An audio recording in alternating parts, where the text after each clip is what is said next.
Hello and welcome to this episode of Addiction Talk. We're so excited that you joined us tonight for another powerful story. My guest tonight, Gill Tietz. She is the founder and host of the Sober Powered podcast. And let me tell you, she's been featured on many publications, and she really is someone who's taken science and really understood science and how it impacts addiction and the brain, because she is a biochemist and she is using her background. And guess what? She's been so successful that her podcast has been featured as one of the top point 0.5 globally in the nation. Actually, globally, not just in the nation. So we're excited to have Gill on the podcast today as she breaks down everything that we need to know about science and addiction and her own personal story. Addiction Talk starts now.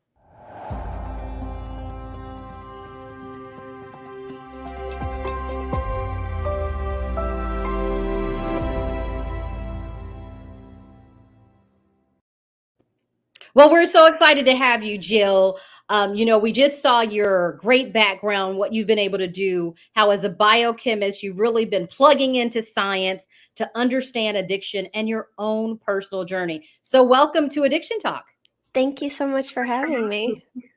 Well, I want to dig right in, Gill, because your story, as I was doing research on you, is so fascinating. And I think there's so much we can learn from another person's journey. And so I know everyone who is listening tonight is going to walk away with some golden nuggets and inspiration as well, because you're truly an inspiration. So I want to start with your backstory. Take me back. When did you first start to realize that alcohol was a problem for you? Because I know a lot of people, they don't realize it. It takes a long time and sometimes many challenges before they realize something's not right. The moment that I realized that alcohol was a problem was when I noticed that my tolerance increased. So it was 2 years into my drinking, and I was a teacher at the time. So I was drinking every day to cope with the stress of teaching. And I would drink these things that I would call Cosmos, and they were like in a pint glass, and it was like almost all vodka. Like almost the whole drink was like almost all vodka. And about halfway through the school year, I started drinking 2 of them. And then I would get very drunk every night. And I realized one night, I'm like, this is a lot of alcohol. Like, you are consuming like a ton of alcohol every day. And that was the moment that I realized it. Now, how quickly did that happen for you? Because you talk about, starting with the one, and before you knew it, you needed more just to have the same feeling. But what did it escalate quickly, or was it so gradual over time that you didn't even realize it? Yeah, it was so quick that I didn't realize it, which might sound weird and counterintuitive, but I started drinking really late. So I started drinking at 22, and I would just go out socially and drink with people after work. I was working in a lab in graduate school at the time. And I would just go out drinking after work with everybody, and we all partied every day. And I just like thought it was normal. And then before I knew it, I was drinking to cope with stuff. Like bad things would happen. And I learned like, well, we drink when we're stressed. So, here we go. This helps. And then I started drinking to cope.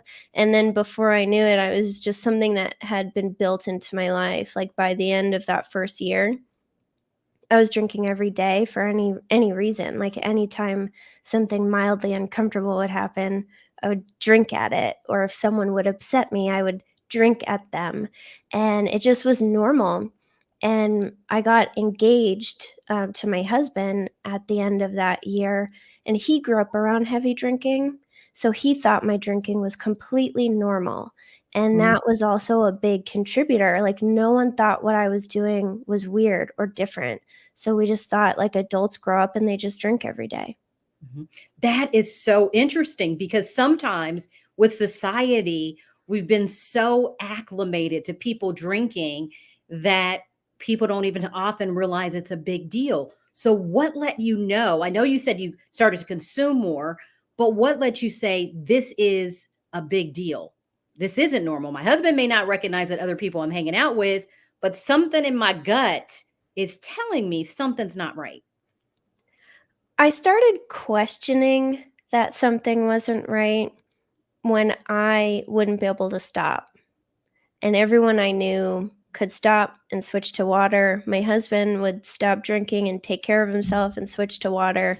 And I just like wasn't able to do that no matter what. And I thought, like, why can't I do that? What is wrong with me that I can't stop? And I also would embarrass myself a lot. Like, just embarrassing things would happen to me when I was very drunk out in public. And I was accumulating all of these really embarrassing moments, and no one around me was embarrassing themselves all the time. And like, it was those two things that made me think, like, and of course, I took it internally. I'm like, it's your fault. Like, you Mhm. suck. You're the worst. There's something wrong with you. But it was those things that I noticed that other people weren't having those experiences. And I have to touch on this, Jill. You said something really interesting because you realized you couldn't stop. So what was happening? Were you drinking to the point of blackout then? Or what would happen when you couldn't stop? Yeah, so I would either run out of alcohol, black out, or get sick, or it would be bedtime. So I would drink till one of those 4 things happened. Usually, like, on a weeknight, it was bedtime, and I would just get tired and go to bed. But on the weekends, I would either black out and eventually go to bed, or I would get sick and stop because I was, physically being ill. But yeah, there was no reason to stop. I just if there's more alcohol, like, why would you? Mm-hmm. And I've often heard people say that when you're feeling bad, let's say you have the hangover the next day, that or you're starting to experience some withdrawal symptoms, that only leads you to want to drink more the next day. Did you find that was also the case because you were consuming so much? Yeah, I didn't have any bad withdrawal symptoms like shaking. My so I think that I have very good liver genetics. I think I'm very good at processing alcohol. So I never felt like really, really horrible. I've never had a multiple day hangover. I've had some pretty bad ones, but they would usually fade around lunchtime. And then I'd be like, Ready to go. okay, tonight, what are we doing tonight? So that's very interesting because when you think about it, there had to be something that eventually gets you to the breaking point. So you realize this, all this is going on, and you start to question, which I love. If somebody's watching tonight, I think the first thing is to ask yourself, something in my gut, something's not feeling right. So, what was the breaking point? What made you say, okay, enough is enough? This blackout, this going to sleep, this feeling sick, this continually getting more alcohol just to feel the same way I was feeling. What was it? So all of that stuff was worth it to me because I thought I could figure out how to moderate someday. So all of this is worth it in the journey to learn to moderate. But eventually things started happening that weren't worth the pain and suffering anymore. And for me that was my mental health. And I depression has always been something that I've struggled with in my life, but it just kept getting worse and worse and worse from years of just heavy drinking. I used to blame it on things like, tequila. I would say, like, "Oh, I can't drink margaritas. That's what's making me so depressed." Like, no, it's the alcohol and the margaritas. But I developed anxiety in the last 2 years of my drinking, which is something I had never struggled with before. And then I also got really suicidal at the end. And that fear, I call my alter ego, I call her Drunk Jill. The fear that Drunk Jill could act on the really, really scary things that I was thinking about myself was enough to say, like, I know I don't actually want something really bad to happen to me, even though, like, I just deeply hate myself right now. And that was enough for me to just say, never again. I can't. First, I said 90 days, but then I said never. Eventually, I got to never Mm. again. So, what's so interesting about that, Jill, is did you find when you stopped the drinking that the suicidal thoughts went away, that there was that much of a connection? Yeah, so this won't be everyone's experience, but mine went away immediately. So I used to get drunk and I would force myself to stay awake all night. So I would get drunk, pass out, jolt awake at like 2 a.m. or something. And then I would force myself to stay awake until the sun came up, thinking just nasty things and having anxiety. And once I stopped doing that, I didn't have like the suicidal thoughts anymore. Like there was no reason for me to do that anymore. Mm. And so by day 2, like all of that was gone. The anxiety was gone, the suicidal thoughts were gone, which again won't be everybody's experience, but that was really interesting for me too. And that was just another data point. Like, well, look, when you stop drinking, because I had done like, some tests and then went back before. I didn't just like quit for good. And every time I went back, I saw like, oh, here's welcome back, misery. Like, look, Mm. you came back with the alcohol. Who would have known? Yeah, and a lot of people don't realize that mental health and addiction, can go hand in hand. And is it the egg before the chicken or the chicken before the egg? Yep. But it's interesting in your case, you experience these symptoms all the way to suicidal thoughts and realizing that there was a connection that scared you and said, I have to stop this. I really have to. And you know what I think is interesting, and I keep using that word with you because it's your story is just very interesting to me. But you being a biochemist, did this cause you to start looking at the science of all this? Like what was really going on? Yeah, I wanted to understand why me. That was my biggest motivator.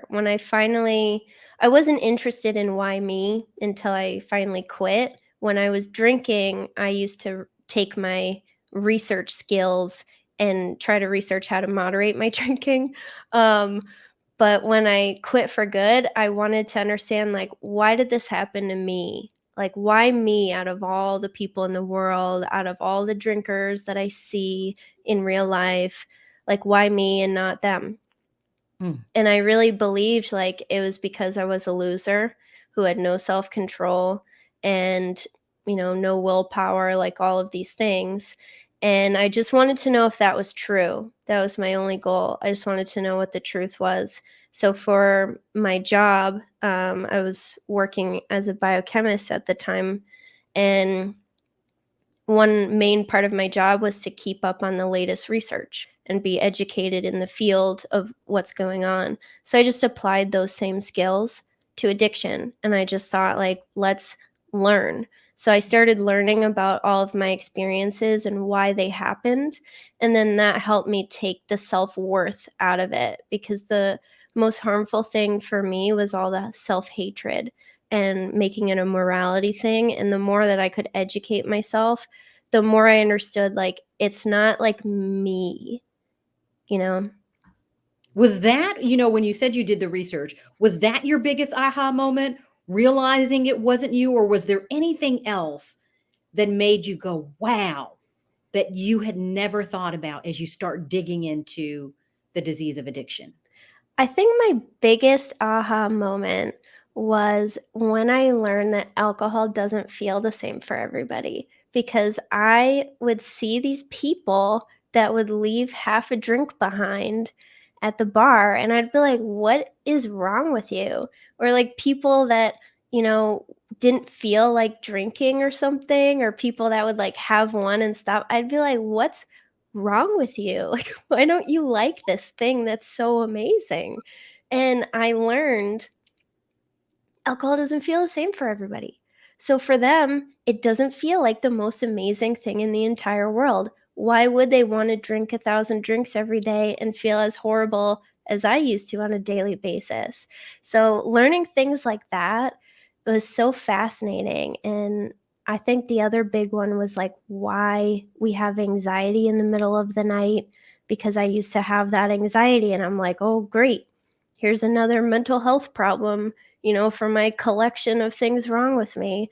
And it wasn't like, it's not me. It's the way that alcohol is affecting my brain chemistry that causes anxiety in the middle of the night. Wow.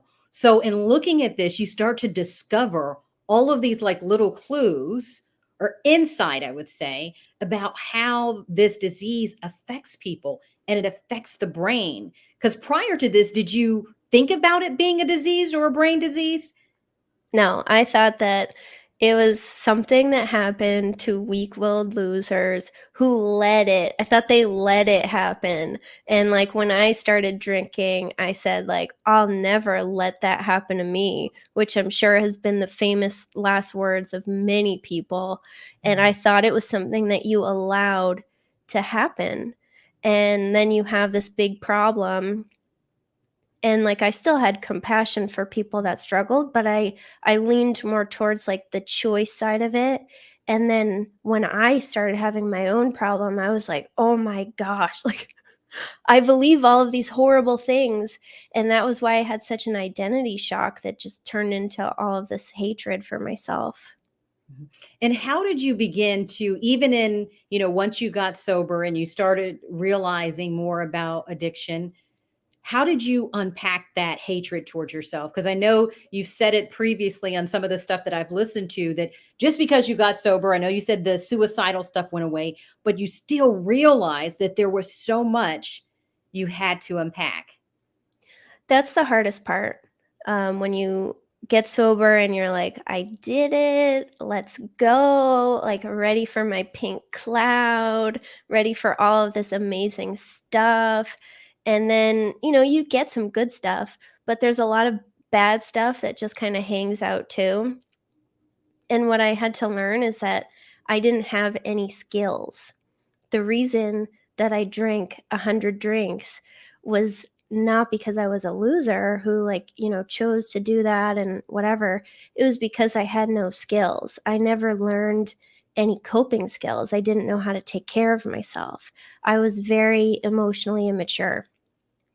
I So like that. anytime something would happen, it would be like, bam, like this huge problem for me. Like I was always overwhelmed and everyone was always like out to get me. And I had like a lot of these beliefs that really were not helpful for me.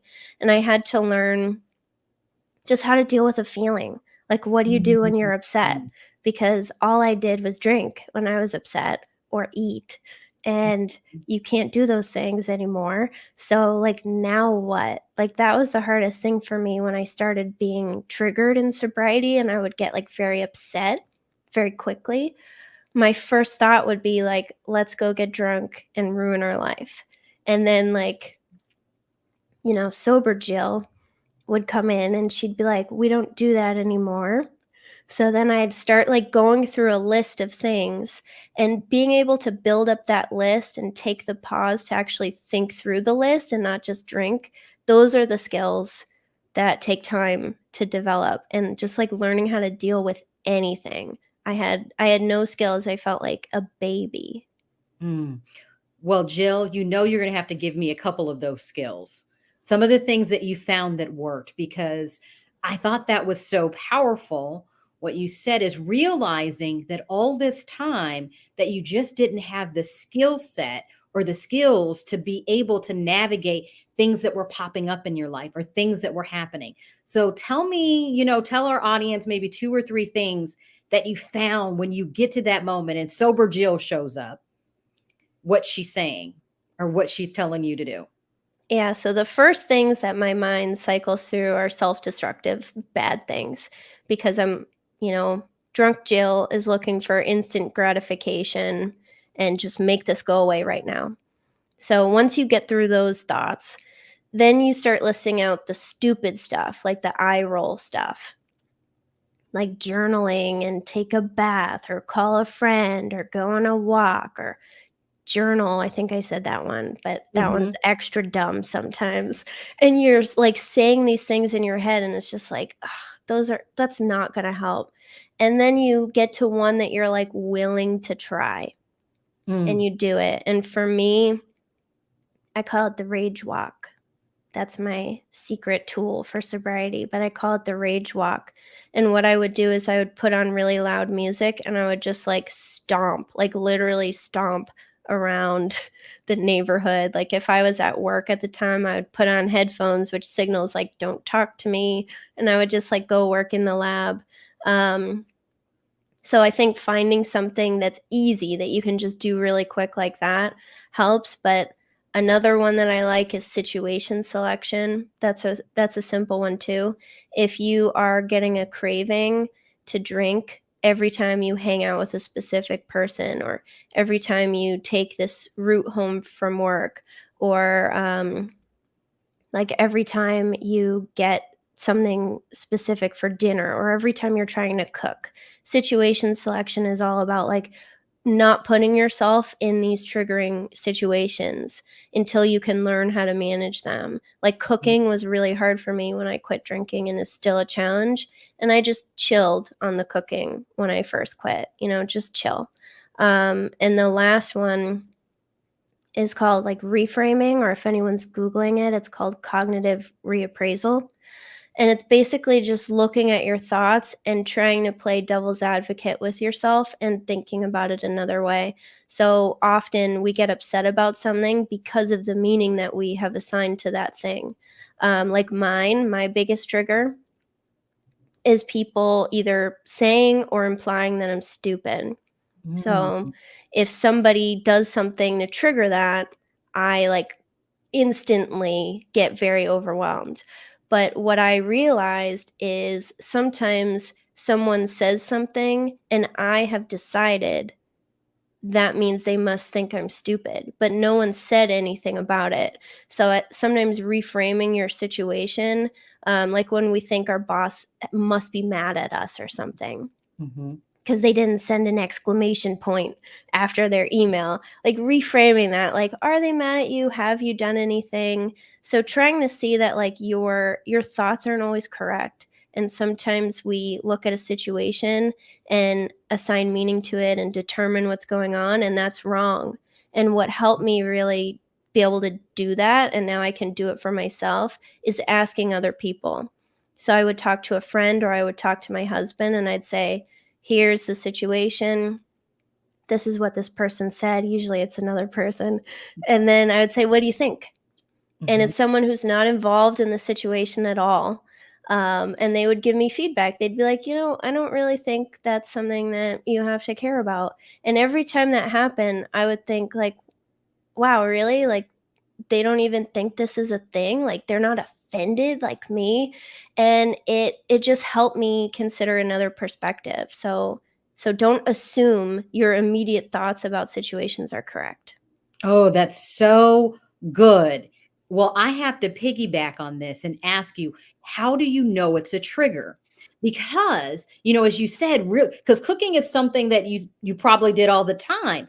So how did you even start to realize, like one of the things you talked about is not, situational, trying to avoid things that may be triggering for you at least early on. What let you know it was a trigger? That's a good question. So for little stuff like that, like everyday stuff, I think feeling FOMO, or feeling like a void. I Mm. wouldn't exactly like crave alcohol, but I might have a thought like, this sucks. Like, this is so much better than it was with alcohol, Um, just things like that.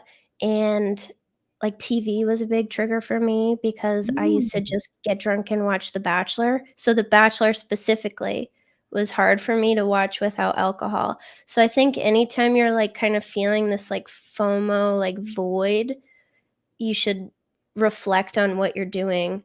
The first time I tried to stop drinking, I just tried to do it life the way that I always did it, just by not drinking. And I was always upset and like always uncomfortable. And when I stopped for good, I didn't even go into my living room for a month. I went in my bedroom and like I read books, and I did research on my computer, and I took myself out of the situation. I took myself out of the environment that was uncomfortable.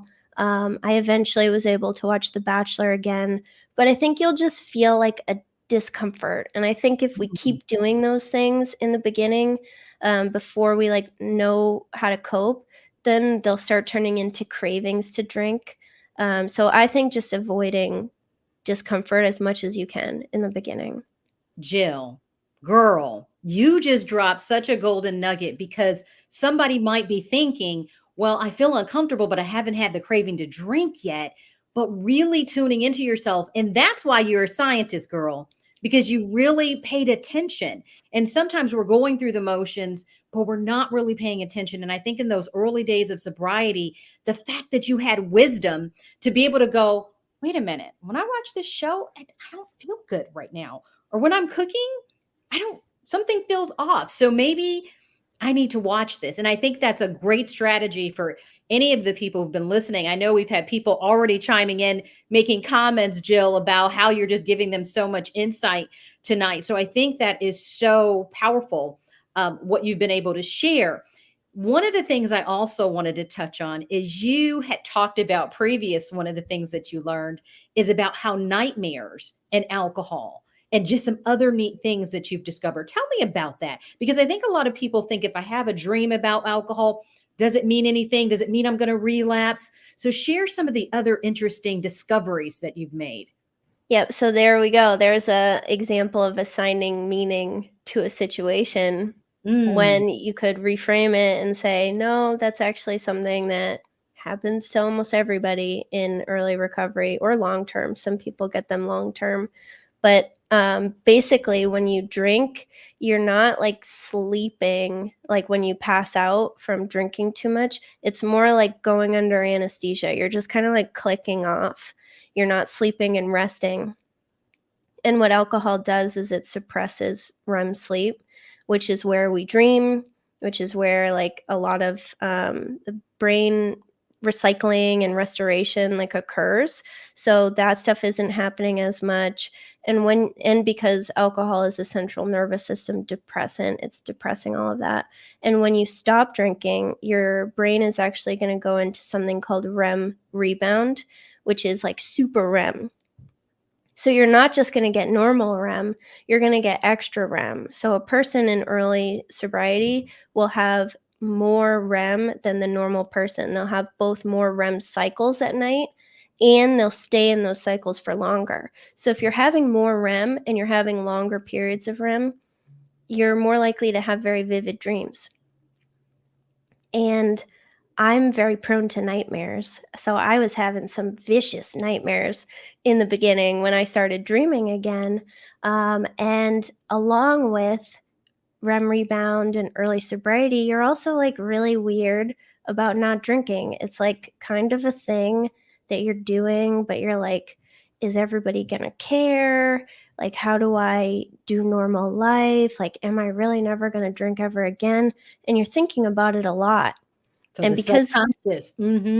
exactly. So because you're thinking about it so much and now you're having extra capability to dream, put those two together and you have relapse dreams. And it's not that you're like subconsciously trying to drink and it feels so real, but it's just a dream. It's just like super REM sleep from your brain healing. That's all it is. And some people will continue to have them in long-term recovery, but for the most part, they kind of fade. Like you'll probably have a lot in the beginning and then they'll start to be like more spread apart and go away. But they're freaky. They seem so real.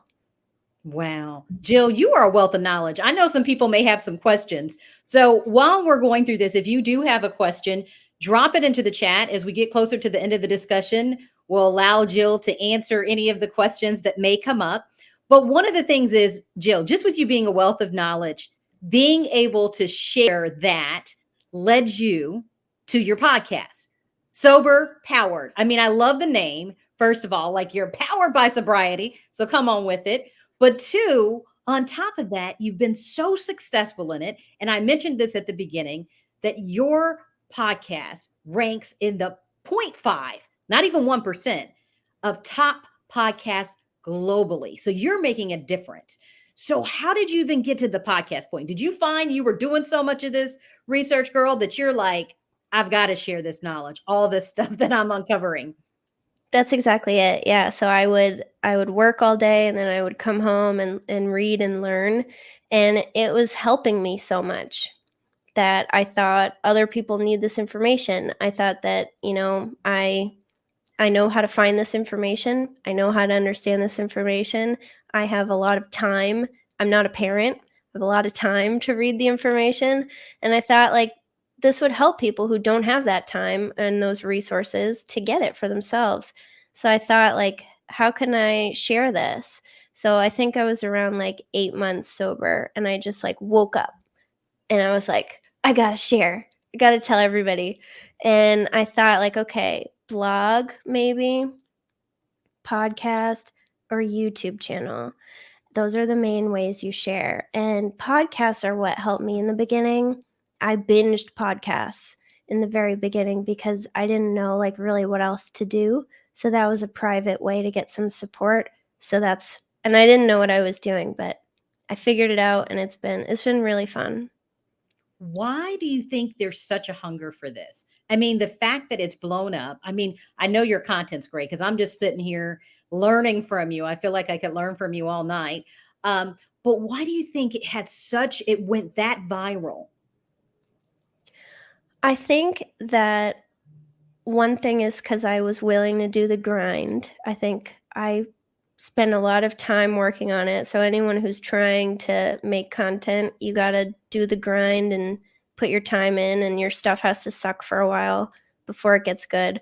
But I think mostly people just wanna understand that it's not their fault and that they're not a loser. And I think if they could just understand why them, they'd be more able to let go of alcohol, because one of the main reasons I held on to it for so long is because I didn't want to admit I was a loser, failure who had this big problem and chose to drink that way and had no self-control. So I felt like I must learn to moderate, because if I can't, it means all these horrible things. So I'm just trying to show people like it's not you. You're cool, like, it's not you. And I think of my, like, brain as, like, a thing. It's, like, not me, and I wanna help other people disconnect their worth from their experience. Like, just because you drink 1,000 drinks and you can't have 2 doesn't mean that you suck. It just means there's some stuff going on in your brain, and you get what you get. That's the kind of brain that you have. You had some experiences in your life, some genetics that led you to this point, and it doesn't mean anything about you. Like, you're not a bad person. Ooh, I love that. You're like, disconnect. I have to say that again. Jill, you're just dropping some golden nuggets. Disconnect your experience from your worth. That is powerful. And is that the reason why, Jill, you have these different names for yourself? Like, you're like, this was drunk Jill. This is sober Jill. Did you find that was kind of helping you to separate those parts and not make it all of who you were? Yeah, I was actually talking about this in therapy this week. So, Look at very that. interesting that you bring it up. But I was talking about like all of the humiliation from my past, and that it's really hard to let it go. Like, a struggle that I have is my mind will remind me of the worst experiences in my entire life. Like, I'll be making a salad and my brain will be like, you haven't thought about this in 10 years, but remember Mm. that time? And it's awful. And I do it especially with drinking memories. And yeah, making it not me helps with the humiliation and the shame, because what my therapist and I were working through is it feels like almost like an identity crisis. Like, I see all of these things that I did in the past, and it's like, ooh, like I would never do those things. Like, I would never embarrass myself that much. And it feels like if that is really me, then everything that I must believe about myself is wrong. So that's why I struggle with it so much, and making it like it's the alcohol, it's like drunk Jill, that's not actually you. You don't have to ever be that person anymore. It's helping with all the shame. Did you realize that when you started kind of doing the drunk Jill and the sober Jill and things like that? Or was it something you discovered down the line? Not really. I think I discovered it later. Like, I started doing it pretty early. I may have even done it like when I was drinking. And just like refer to that person as someone else, because it really felt like someone else. Like, when I stopped drinking, I felt like I woke up from a really long dream. I felt like I went to sleep at 22 and I Mm. woke up at just about 30. And it was a weird feeling, and it felt like someone else was living my life. And as I got more sober time, I felt like I was returning to my old self. And that's also why I try to disconnect. Yeah, it just helps me. Well, people were saying, Beth is saying, what a testimony. And we have a question here, so I'm going to take it. How did you face the destructive mindset that spurned drinking and reinforced the depression that worsened to the point of suicidality? How did you shift that mindset? I know you've given us some tips, but Beth, really good question. I'd love to hear what you thought on that, Jill. Yeah, so what I've learned is that things that beat down my self-worth eventually will lead me to feel suicidal, which probably, makes sense for everybody.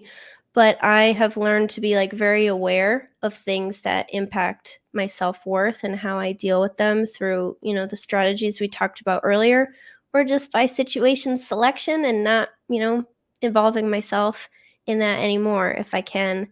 But I have done a lot of work around liking myself.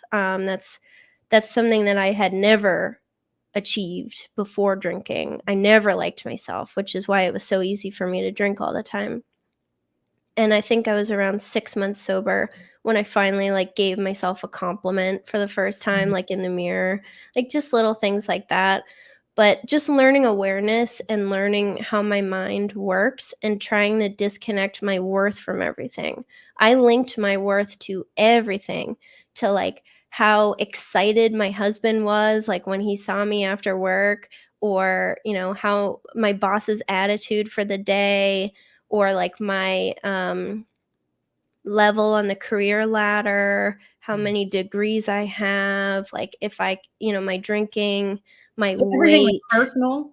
Everything was very personal, and that made me feel terrible about myself all the time. So disconnecting these experiences from me and my worth. And that's still something I'm working on. It's really hard.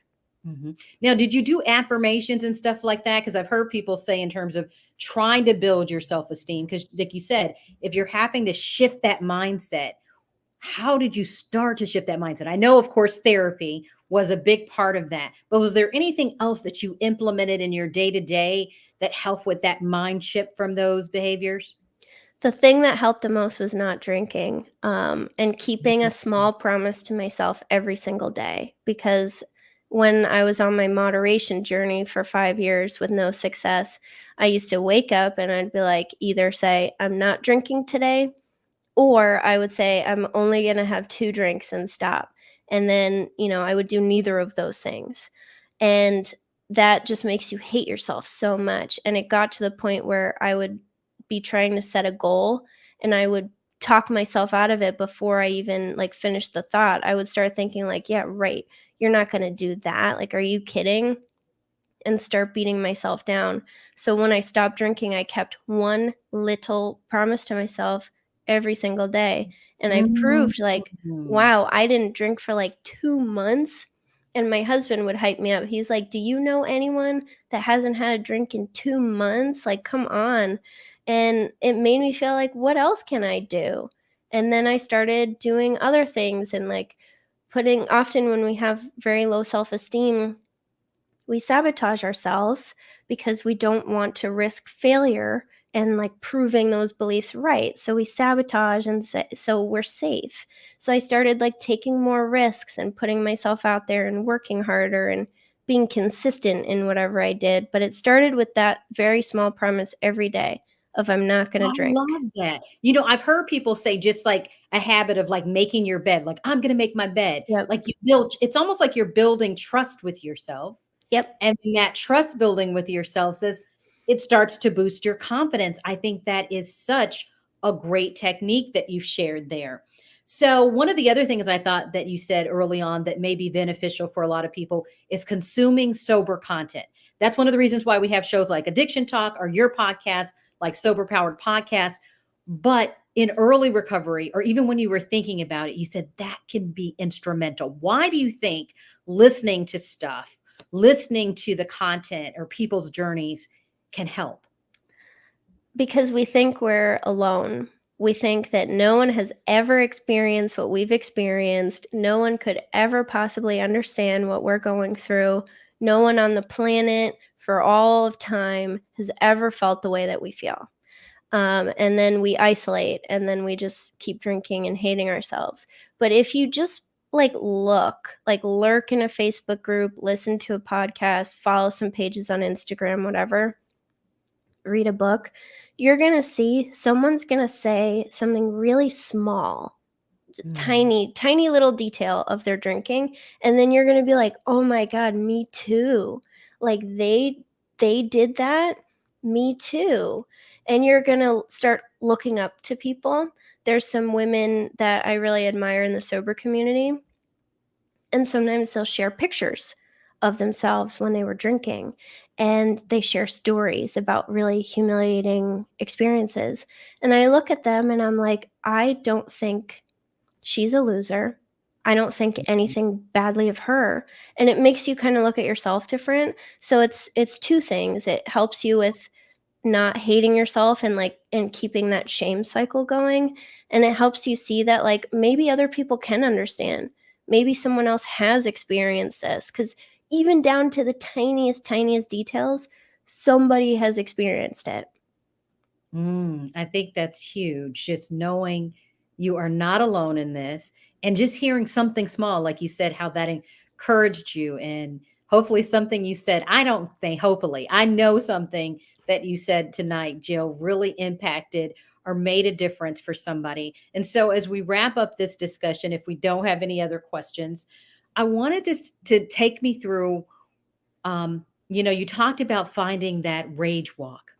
Take me through the discovery of finding that and how people can begin to do that research for themselves. We talked about the trigger, but I think this is a good way to kind of end it, because you said, I found my rage walk. I put on my headphones and I walk around, and I found that made so much of a difference. So how did you discover that helped? And would there be any other advice you'd give people, when they're trying to find that one thing for them that may make all the difference? So we've all seen those dumb lists online about self-care and stupid things that you can do. And most of us have probably rolled our eyes, but you know what those things are. You have them in your head. What happened for me is I discovered it. We don't learn these things when we're calm. We learn these things when we got to learn them. So I had my very first trigger at work. My stupid belief had been triggered for the first time in sobriety. And it was very unexpected. And I couldn't handle it. I just couldn't handle it. I couldn't handle life. I didn't know what to do. I was my brain was going crazy. My thoughts were everywhere. I couldn't survive. I could not handle the situation.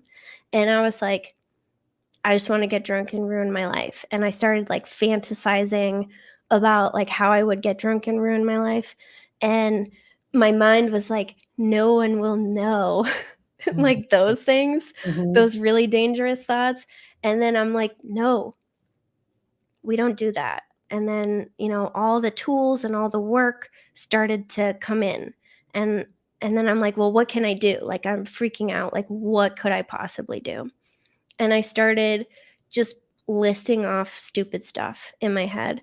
So the next one after drinking and ruining my life was then going to food. So my first thought is never eat again for the rest of your life. And then after that, my thought might be get a whole bag of mini donuts and just eat the whole thing in your car. And all of those things, I'm like, no, those are bad. Those will make you feel worse. And then I got to the stupid stuff. And then I was like, go on a walk, call a friend, journal, take a bath, go to the gym, stuff like that. And I started doing the whole list, and I'm just like, ugh. And the only one that didn't seem dumb and bad was go on a walk. And I just put on music as loud as I could get it, and I just walked around my building at work outside. I just walked around, really fast, like, and eventually I calmed down and it helped. And it didn't help instantly, but it helped pretty quick. And then I learned like that actually worked like long term. Drinking works short term. It brings me down and then it hypes me back up again and I'm all upset and hate myself. Um yeah, so learning things that work long term, I think, is the most important, and realizing when you're trying to reach for instant gratification choices, because those things don't actually help, and reflecting on like the end of the experience. If I were to go, drink or something, the first 2 hours, I might feel a lot better. But then what happens on hour 3, 4, and 5? So going through the whole night and thinking about tomorrow's Jill, there's another Jill for you. Tomorrow's Jill and how she's going to feel the Mm. next day with the 2 choices.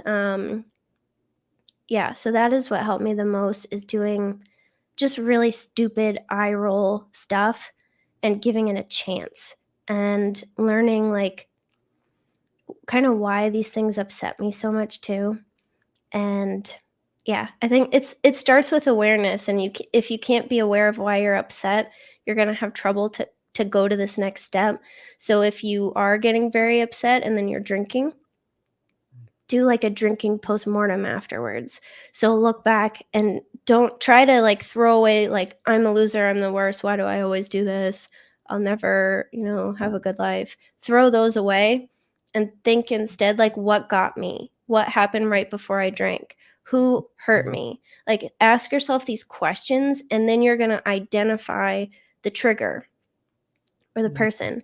And then you're going to build up this self-awareness muscle. So in the moment, instead of drinking and ruining your life, you can pause and you can just be like, what else can I do? Like anything else, please, brain, give me some ideas, literally anything else. But you have to be aware first. And that sometimes that takes analyzing your past. Just like a scientist. Spoken just like a scientist, Jill. And as we wrap up, what is tomorrow, Jill, looking forward to in sobriety? A lot of things. So my podcast is carrying on as usual. I'm also going to be doing some free courses on my YouTube. So I'm going to have like each month as like a theme and try to bring back my YouTube. And I have something really cool for the podcasting world on the 19th for sober podcasters. So if you like sober podcasts, follow up with me on the 19th. Okay. Well, Jill, this has been such an enlightening conversation. I've learned so much from listening to you. And I really want to thank you for being so transparent and for sharing your wisdom with us tonight. And that is going to do it for another episode of Addiction Talk. Thank you for